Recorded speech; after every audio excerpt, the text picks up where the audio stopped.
नासिब वज़ीर आज़म जी सदारत में वफ़ाक़ी काबीना जो इजलास अॼु थींदो। उन हवाले सां वधीक अपडेट करे रहियो आहे मेराठी जो रिपोर्टर मुदस्सर राजपूत। जी मुदस्सर, छा तफ़सील आहिनि?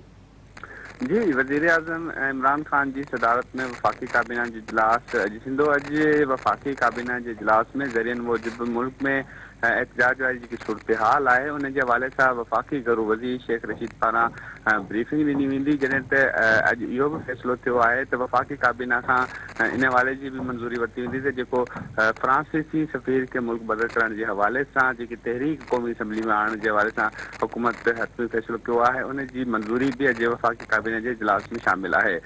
इहो बि मां पंहिंजे नाज़िर सां ॿुधाईंदा हलूं त अॼु वफ़ाक़ी काबीना जे इजलास में कोरोना बाबति बि ब्रीफिंग आहे जेकी डॉक्टर फैसल पारां ॾिनी वेंदी ऐं इन सां गॾु मुल्क की जेकी सियासी मौजूदा जेकी सूरत हाल आहे उन बाबति बि गौर वीचार कयो वेंदो। ऐं वफ़ाक़ी काबीना जो जेको हीउ इजलास आहे इहो वफ़ाक़ी काबीना में जेके 5 वज़रा जी रदोबदल खां पोइ ही पहिरियों इजलास हूंदो जंहिंमें 5 वज़रा जी रदोबदल खां पोइ थियो आहे, जंहिं करे जेके नवां टास्क आहिनि वज़रा पारां जेके मुक़ररु कया विया आहिनि, वज़ारतूं मिलियूं आहिनि उन्हनि खे जेके नया टास्क ऐं गुज़िरियल ईंदड़ 6 महीननि जे हवाले सां जेके उन्हनि जे टास्क प्लान्स आहिनि उन हवाले सां उहे वज़रा पारां उहे ब्रीफिंग बि अॼु वफ़ाक़ी काबीना में पंहिंजी पेश कंदा। जी मुदस्सर, अवां जी महिरबानी।